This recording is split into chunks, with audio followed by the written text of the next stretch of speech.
Okay, it's 1 minute past, so I'll get going. So yeah, good morning, good evening, good afternoon, wherever you are in the world. I'm going to talk to you a little bit about going beyond unit tests, and how we can look to automate more of our testing of our LabVIEW applications. So I'll start with our giants, our female slide. And the reason why she's relevant will become clear in the next slide. But mine is Mary Lowood, who was born in 1931 and passed away a few years ago in 2019.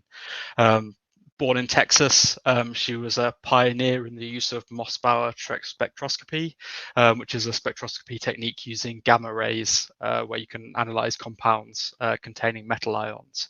I found her whilst looking for, sort of women related to spectroscopy, and from an early start as training to become a teacher, following in the footsteps of her parents. She then went on to become into the chemistry side of things, and then went on to have quite a successful career in sort of government advising related to science and technology. She was the first female leader of the US National Science Board, and then went on to be appointed to the US Council of Advisors on Science and Technology, an Undersecretary for Technology in the Department of Commerce, and received the highest honor of the American Chemical Society in 1997. So quite a remarkable woman, and did a lot to advance science, and especially at the top, in government policy and that kind of thing. So she was quite an interesting woman to read about. So how's that relevant to me? So I'm a LabVIEW champion, CLA, CLED. Been using LabVIEW for about 13 years, and then in 2019 joined Agilent Technologies UK, which is formerly Cobalt, and we make instruments for Raman spectroscopy. Hence the link to Mary Good. We're working towards the Center of Excellence, and we have a team of about 10 LabVIEW developers, developing these products for spectroscopy. Formerly, I ran an NI Alliance partner, Media Mongrels Limited. I went to NI Connect in Munich with my little democracy bot, and the author of the WebSockets library that's available on the pallets.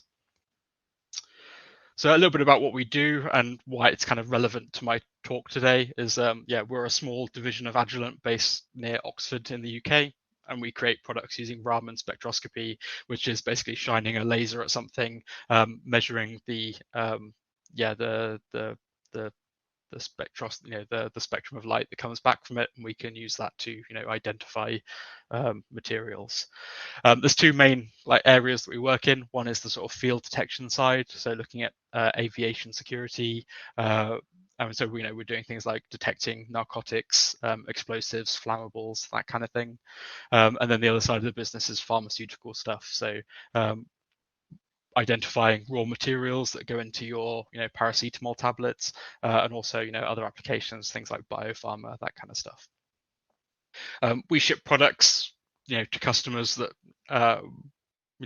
around the world, and it all runs on LabVIEW. And some of our instruments, there's hundreds of these out in the field.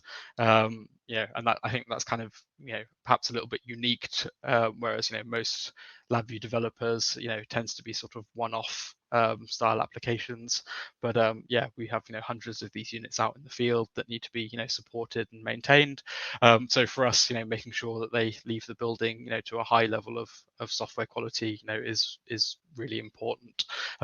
We can't issue a software update and have units fail in the field. So it's really important to us.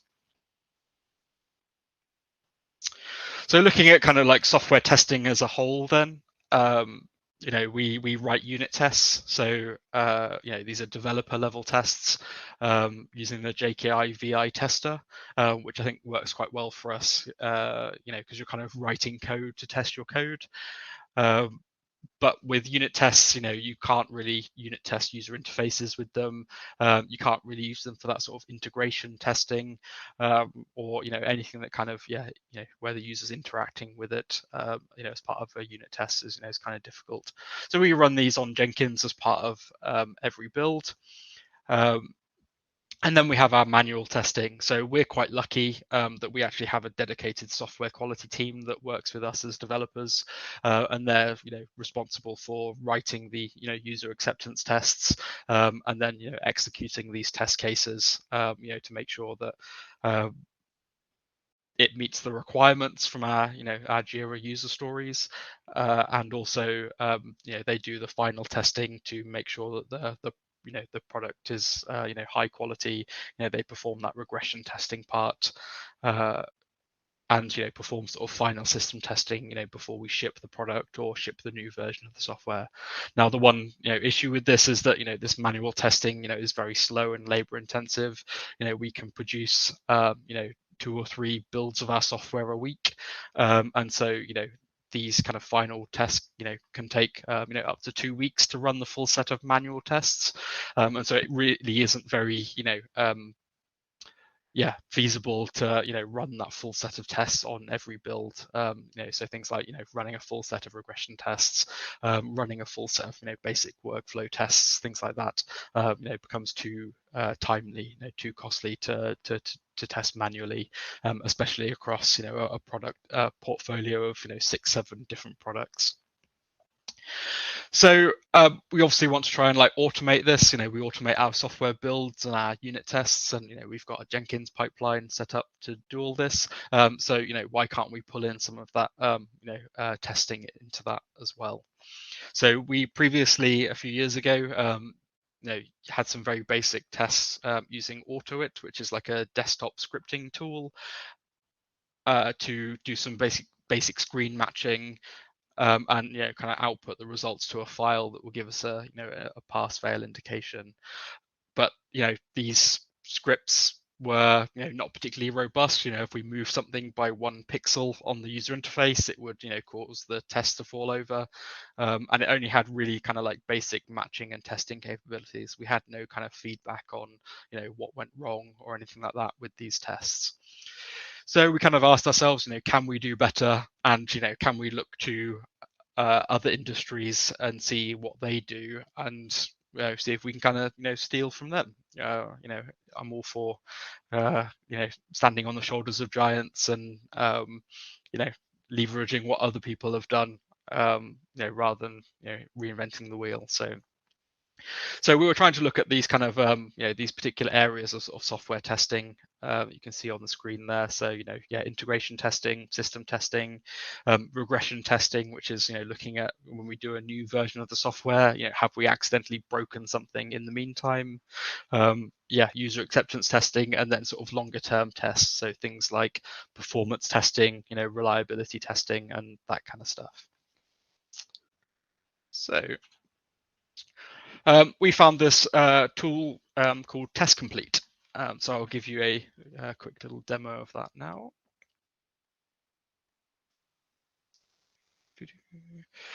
So hopefully that zooms in okay. So this is Test Complete. For those of you that are familiar with TestStand, you'll notice that it looks very similar. We kind of have a list of steps on the right hand side, and then we have kind of like a way of dragging and dropping test steps into our application. So I quite like this, for those of you that have done some TestStand type stuff. This kind of keyword based interface should be quite familiar to you. So we can drag and drop our steps in.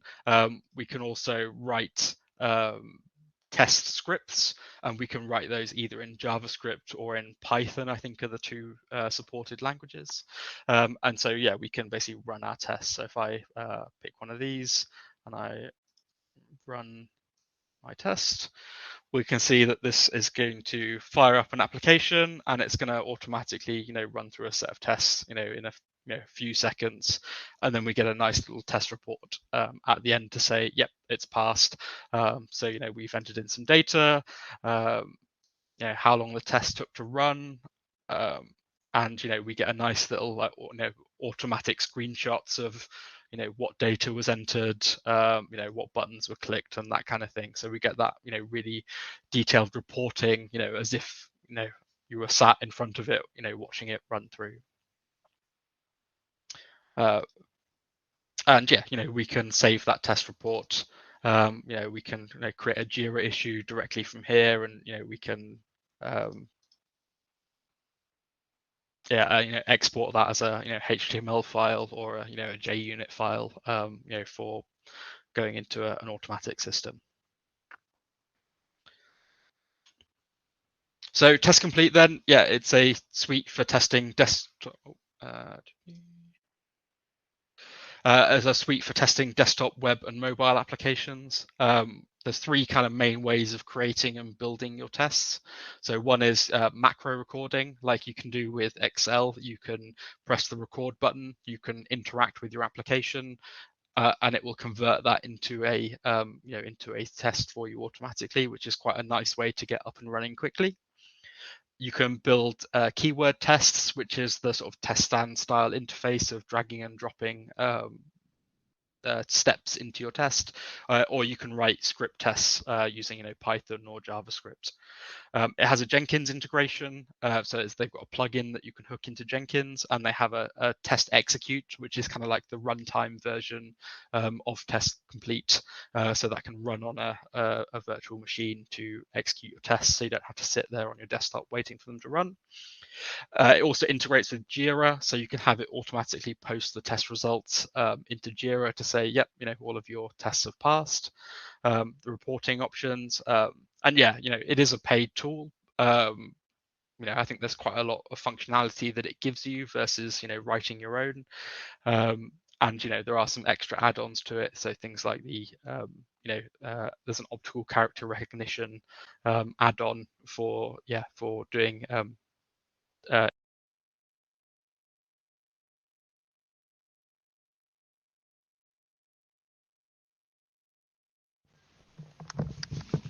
sorry about that, my headset turned off.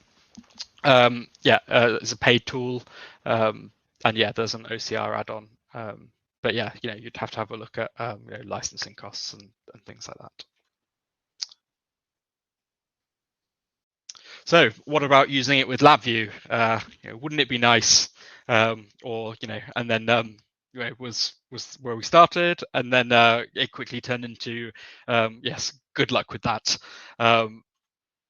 Because LabVIEW uses its own windowing and GUI rendering engine, i.e. it's not based on WinForms or the Windows presentation framework, WPF, means that a lot of the quite nice functionality that's built into Test Complete for, you know, browsing the controls and indicators that are on your user interface don't really work with LabVIEW. So, you know, we can't directly access a string control and get the value out of it.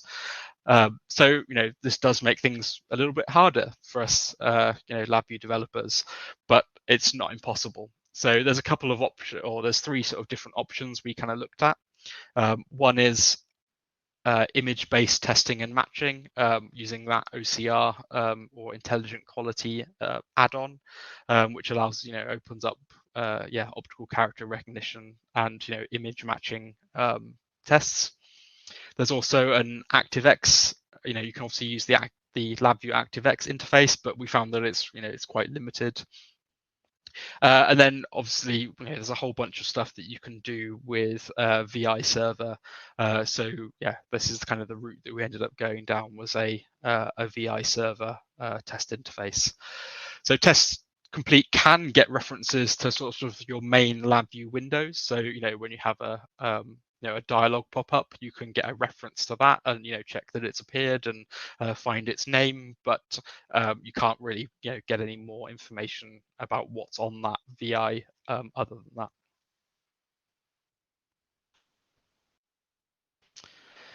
So VI server test interface then. So this is something we kind of put together internally, but it's nothing really, you know, super special about it. It didn't take a, you know, huge amount of development to pull this together, but it's basically just, you know, hooks into VI server, and it provides a TCP or sort of a JSON over TCP API for reading controls and indicators from VIs. So it's got an API in there for getting a list of VIs.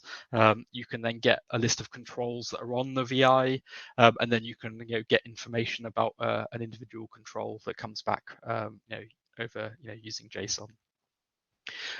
We did it as like an object-oriented interface, so that kind of allows us to have a common test interface for all of our products, and we can then extend that on a per project basis, for custom control types, or if we need some product-specific functionality. For example, some of our products support localization, so we have a Unicode. Support for Unicode controls and indicators, and we can also use that to set the language and reload the screen so that we can test the screens across different languages, where you might have to repeat that manual test 8 or 9 times depending on how many languages you support. So that's the LabVIEW side, and then we have the Python module, which kind of implements that JSON protocol that we can then call from test complete, which just uses the Python socket and JSON modules that are kind of built in. So how does the Python look? So yeah, that's kind of a simple example there of connecting to our test interface on our local host and port, connecting to it, and then we can get a list of VIs, we can get a list of controls that are on a VI by name, and we can then get a list, fetch the control data, for a particular control on that VI, and then finally, we can disconnect from it. So yeah, pretty simple, interface and a simple sort of Python module to talk to that. So I'll show you a little bit of a demo of that then. So here we have the, can I blank that easily enough? There we go. So yeah, here we have our executable, our little executable, which is just the built-in LabVIEW finite measurement. Excuse me. The built-in clicking on the wrong things. The built-in finite measurement example, which we've added our test interface to. So I can, interact with this, as usual. I can acquire some data. I can clear the graph. And then here is a sort of a utility that we kind of developed, which is the sort of the developer interface. So this is a tool we created to kind of help the automated testers kind of find out and probe what's on our LabVIEW application. So we can search, basically filter for a list of VIs that are in our application, and then we can select the various controls that are on our front panel. So we've got our clear, export buttons, graph, and we can kind of probe and have a look at what's on there. So if I acquire some data and select the graph, I can now see all of the attributes about that and the graph data, and I can pull that into my test complete application, and you can see the Python, the JSON object for my control on that.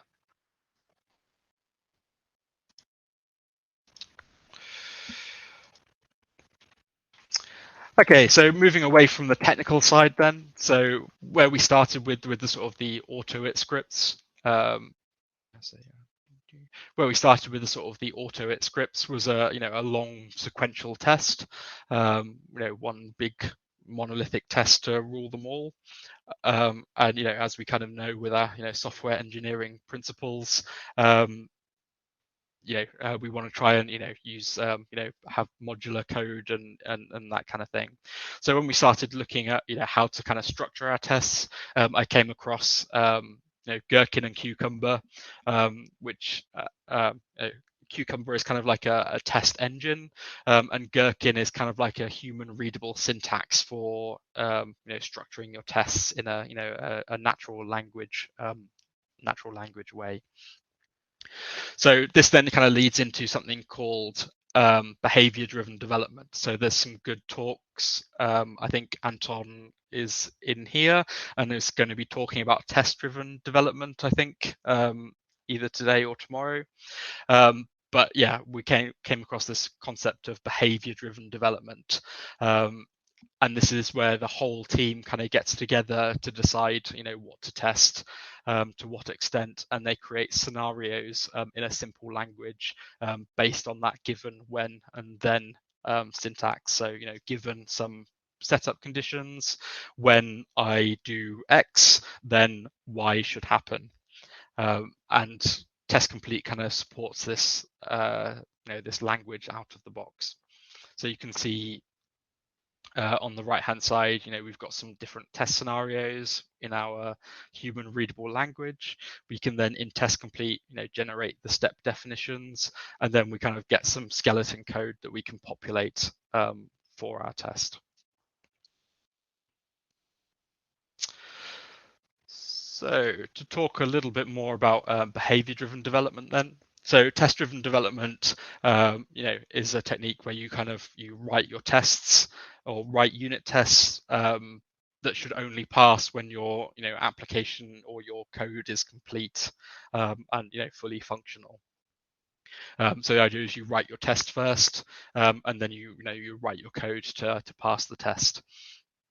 Behavior-driven development kind of takes that a bit further and is kind of like goes around that test-driven development, where you're kind of you're writing sort of feature level tests that you start that at the start that fail, and then you write your feature, your software, so that test passes. So whereas test-driven development is writing unit tests for code, and it's very much developer-driven, and during the sort of development phase of the project. Behavior-driven development is more about user-level scenarios.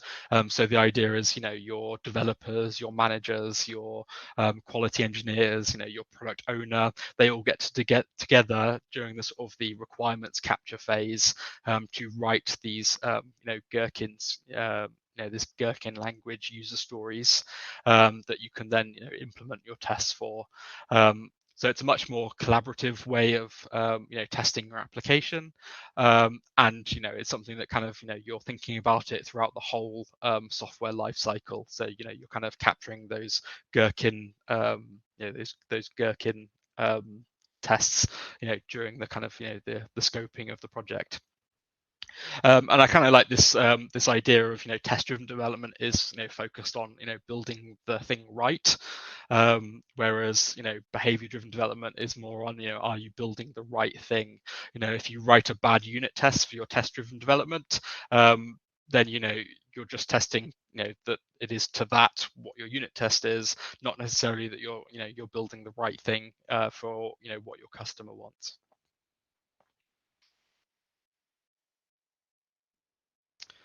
So if we want to bring all this kind of together then, so I kind of had a go at creating some scenarios using Gherkin for in Test Complete for that finite measurement application. So I can show you a demo of that now. But to go through the steps, kind of briefly, we write our scenarios. So we write our tests in that kind of Gherkin syntax, and you can see the kind of the highlighted you can see the highlighted keywords for a Gherkin test, where I say, I want to test the analyze feature of my application. I have some background of some preconditions for my test, and then I have my scenarios, scenarios and scenario outlines, which is as a user, I want to calculate the mean of my acquired data. So when I load the test data file, TDMS file, and I click the analyze button, the mean value should be mean. And then you can see here underneath is where I've got all of my test cases defined. So I can basically, I can keep adding to this, this scenario, and I don't have to change the code at all to add or have as many test cases as I like. I then do the generate step definitions, which will then generate functions, skeleton functions that I can then populate. So for example, I have cleared any existing data is one of the preconditions. I can then, click that button to, clear the data. When I load a file, when I click analyze, find the button using that OCR. And, when I want to check the, check the value, things like that. We then put those scenarios and those tests into a test execution, and we can then run that test execution and check that we've got the pass fail. So if I go back to test complete and I open my project.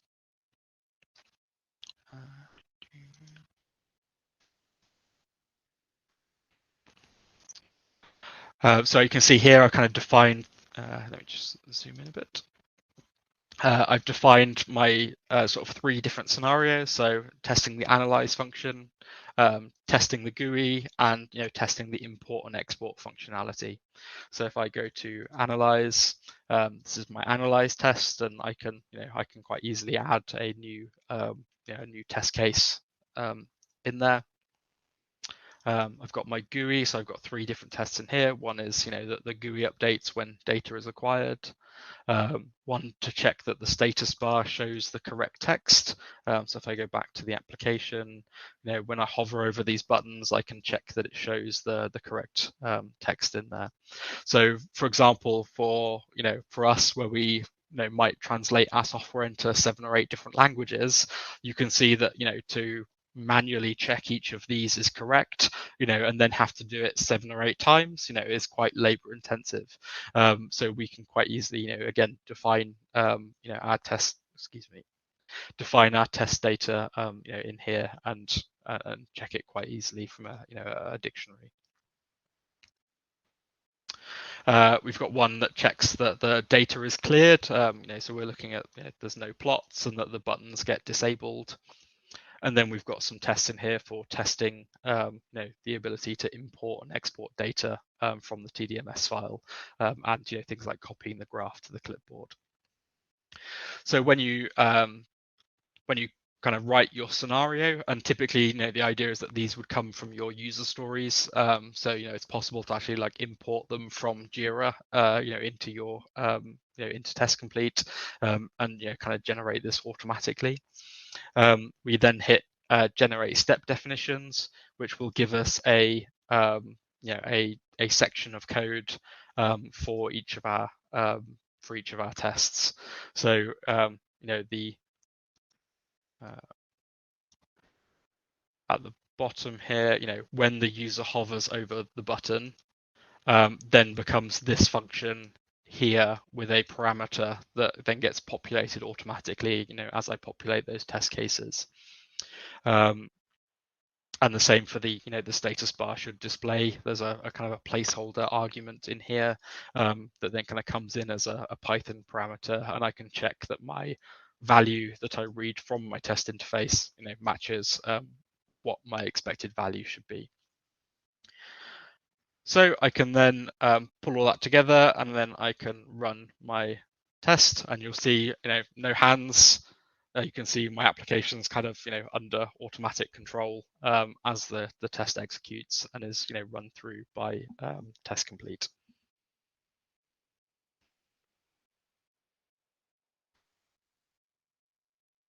And this takes about a minute to run, but to do this manually would obviously take I think considerably more time. Plus if there's a mistake in your error, and you have to run the test over and over again, it can become quite time consuming to do all this. I'm pretty sure that I couldn't do these tests and record the evidence quicker myself.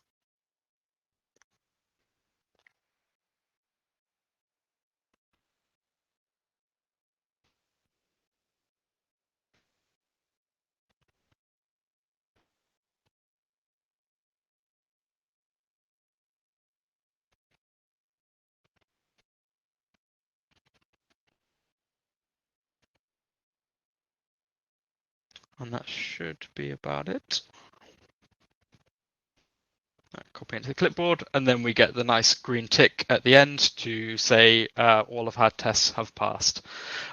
And then, yeah, what's really cool about this, we get our our runtime. So that was 1 minute and 15 seconds to run through 7 tests with a whole bunch of different sets of data. And I can kind of go in and probe this in more detail. So if I click on details, I can look at the results of each of my tests, and I can see the screenshots of I can see the screenshots of exactly what happened at each phase of the test, so that I can verify that the results are what I expected, which can be especially useful when you're running it in a sort of continuous integration environment, or that typical thing of it works on my machine, but not when the testers run it. Well, this gives you that kind of recording and traceability of exactly what was on the screen as the test was running, which helps to kind of diffuse those kind of situations. Cool. Let me just zoom back to that. So the next step then is, I've got my test running locally, and we're firm believers in continuous integration. And again, there's some really good talks and presentations about that. So there was some at GDevCon, and I think there's plenty more at the GLA summit as well. So yeah, we're firm believers in not running these things locally, particularly some of our tests can run into hours to execute. Just because of how much they're testing and and that kind of thing, means that we don't really want one of our automated test engineers to be sat for half a day waiting for these tests to run. So we really want to run those on a server somewhere and not run them locally. So, yep, firm believers in continuous integration. We use Jenkins.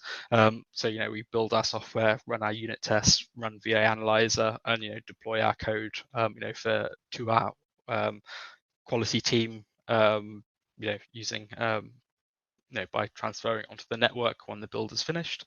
So yeah, we also want to execute these tests on Jenkins as well. So there's test execute, which is kind of like the test runner, or the runtime engine for test complete. There's a native Jenkins plugin for running test complete tests. And yeah, we can run those on there. So I can show you a little demo of that as well if I. So here we have our virtual machine, which is one of our sort of test nodes, which is one of our test nodes. And then if I fire up my Jenkins, I can go to the dashboard and I can hit build now. And hopefully in the background, we should see the same set of tests running on our test node. And there we go. So we can see this little icon up in the top right. Yeah, which is the test execute, showing that it's running through the test.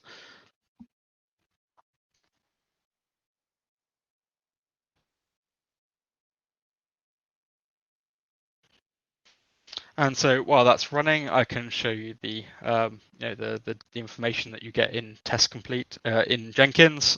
So if I go to one of my previous builds, we get our test results in here. You get that nice little sort of history of what's passing and failing. If I go to the latest test result, we've got this test complete test results.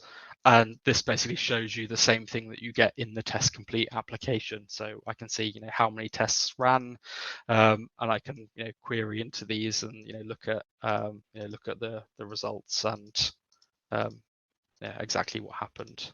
Only some of these I think have pictures with them. So if I do one of these, I have one with a picture. Oh, there we go.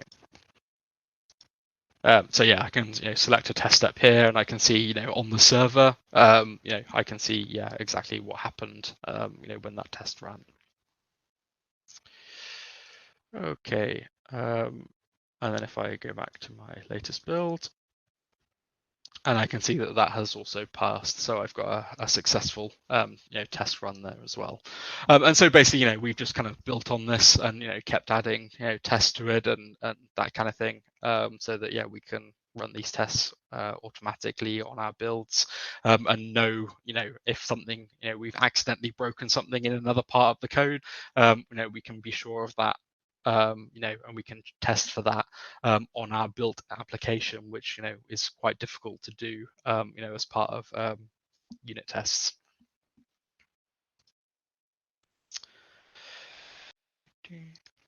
So to summarize then, Test Complete is an industry standard tool for GUI and automated testing.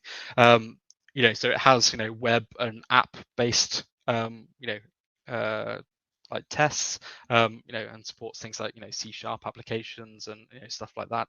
It's widely used in other industries and for other languages for testing Android apps, for doing web based testing where you need to test it across a whole bunch of different different browsers. For example, if you have to test everything in Chrome, Firefox, Edge, Internet Explorer, it becomes very difficult to to do all that kind of testing manually.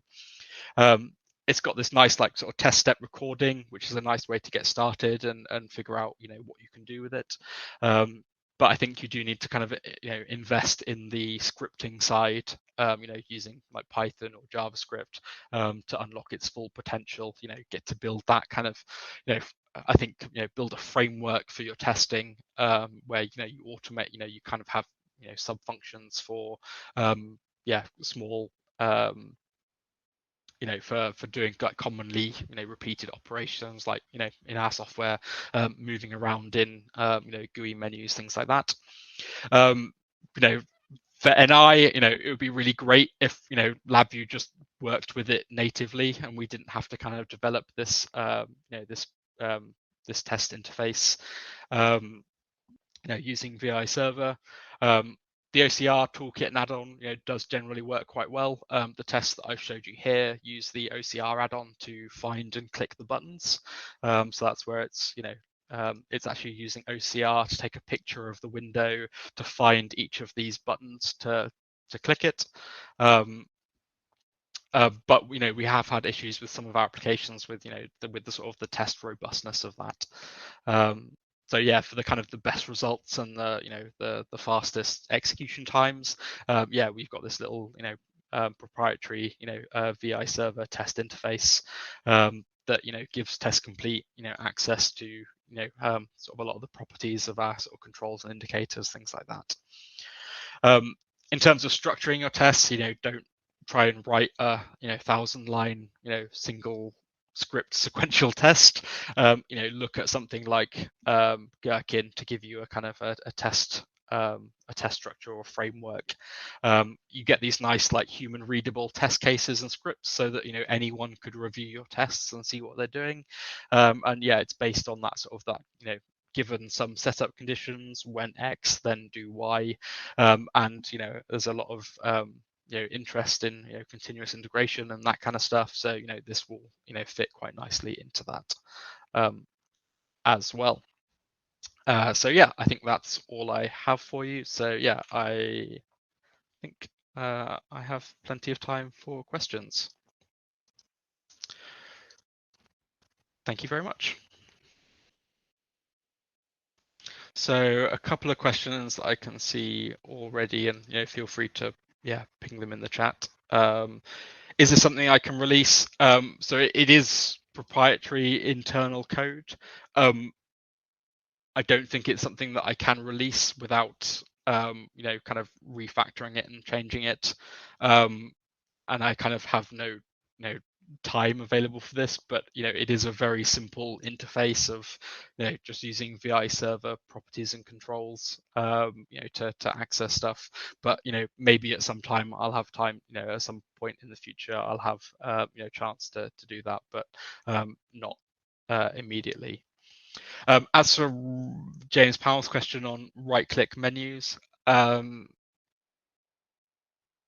have not tried it. I am almost certain it would be possible, but I haven't I haven't really played with it. Again, you don't have I think because of the LabVIEW windowing, I don't think you can access it directly, but I'd have to have a play and see if it's possible or not, or what is possible with it. And also, we don't really have the need for it because most of our applications are kind of embedded, so they don't have we don't operate them with a mouse and keyboard. It's operated with a keypad or a touchscreen rather than a mouse. So it's something we've never had to really try on the kind of applications that we're using this with. Does it handle multiple windows well? So yes, it does work with multiple windows. So our the test interface that we have, where's the script? So in the script that I have here, you can see here, this is our kind of our line for basically getting the details about a control. So basically what we need to do is give it a reference to a VI that's in memory, and the name of the control that's on that VI.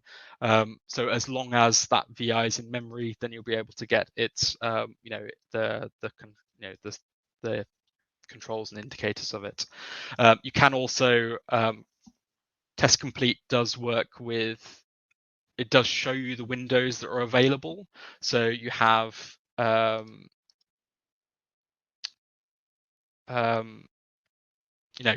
for example, for this GUI test, where is it? GUI. So here you can see I kind of get reference to the main window of the application, but you can then do things like, once you've got that reference to that window, you can move it around. So where is it? Common. Yeah, so I've got a basically a thing that launches the application if it's not already running, and so that basically runs the executable and then basically gets the main window position and moves it up to the top left, so that the OCR can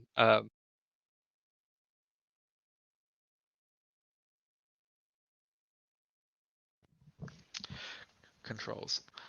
I hope that answers that question about the windows. Other tools, so Squish, RunnerX, they're not ones that I've used or had a play with. I think like other parts of Agilent use Test Complete, so that was kind of why we wanted to to look at Test Complete. But I believe other parts of the business I think use something called Playwright for testing web applications. So those were kind of like the two that we were looking into. But because we other parts of Agilent use Test Complete, we wanted to kind of work with them and share licenses and that kind of stuff. Does it work with simulating data, i.e. capture a signal and display it? That's entirely up to you and how you define your application. So kind of one of the precursors to doing this test automation is that we have a full simulation capability in our software. So we're basically able to feed programmatically feed data into it, that then comes back. When we take a measurement, we get that simulated data to come back. So we have kind of like a hardware abstraction layer that supports real and simulated hardware, and so we can use the test interface to feed in some simulated data, and then that's what we get back. So we do testing of passing in some real data that's been collected and make sure that we get the result that we expect to check that our processing hasn't been modified. So obviously it takes a little bit more work to do that, but it's well worth it, and especially as our instruments are kind of like handheld and embedded devices. We kind of want a way to be able to run the software, in the sort of development environment as well. So if you don't have this simulation capability in your software, I'd thoroughly recommend doing that. It's made a big difference to us in terms of software quality. Again, subpanels, yeah, it's fine. You can again, because that VI is in memory, you can get a reference to the VI in the subpanel, and then you can use the test interface with it. Because yeah, it's just a VI at the end of the day, and you can use VI Server to find out what VI is in the subpanel. So we do some of that in some of our like product specific implementations of this. We have a VI that gets you the current screen, which is a VI in a subpanel, so we can find out what's the current sort of visible VI in our application. But yeah, subpanels, all good.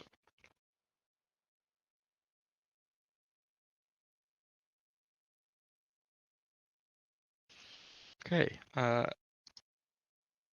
Any other questions? Lucian, Squish and RannerX, but we didn't go for them in the end. They were both lacking support for our particular UIs, multi-document, right-click menu, subpanels, pretty much everything. I've even started prototyping some sort of UI automation myself using a VI server, but it's not an easy job. Yeah, exactly. So we didn't want to kind of have to generate a test, a test, an automated test sequencer. So that's kind of what we use test complete for, to sequence our tests and provide the reporting capabilities. And then we just use the VI server interface to to read the data back from our controls and indicators. We actually, because it's a handheld device, we actually use like keyboard shortcuts to simulate the button presses. So we use like the native test complete functionality to send a key press into the application, which then simulates a button press. We have in some of our less user-facing stuff, we do have the ability to also set controls using the test interface. So we can set up a simulated value, and then basically use test complete to then read that out in the right place. We set a value on a simulation panel and then verify that the indicator that's supposed to show that value does show the correct value. How the test execution might be affected by a system top priority window that might pop up during the test. I don't know. You would need to test that. I mean, I would strongly recommend against anything that starves your CPU of resources. Generally. But one of the things that we've kind of learnt is that if you are in a situation where you're adding weights to your tests, then there is something wrong with like your tests. Where we started with sort of these long sequential tests, there are a lot of weights in there of wait for one screen to load, or wait for a file to load, and that just cause all sorts of issues with the tests not running reliably. So now we do a thing of like as we navigate through the menus and navigate from one screen to the next, we send the command to to go to the screen, and then we basically we poll and we check for the screen changing before we try and read a control to get its results. So providing you kind of design your tests in a robust way like that, it shouldn't matter really how long things take, or whether your CPU is is doing something else at the time, because you're just waiting for something to happen. So we try and avoid anything that's kind of time critical, I guess has a time period based in it. So I think all of the sessions are recorded, and there are also, I have given a similar, I have given this presentation at CSlug and MLug, and I think those videos are available on YouTube already. I've kind of added a little bit extra to this talk in terms of the running it on Jenkins. I didn't have a demo of that set up before. But yes, yeah, there is some information out there, already on YouTube for those. Yeah, but I think the recording of this session should also be available. Yeah, shortly. I think that's the plan for all of the GLA Summit sessions. Okay, yeah, if there aren't any other questions, then I will sign off. Thank you all for listening, and yeah, have a good rest of the day and enjoy the rest of your CLA Summit.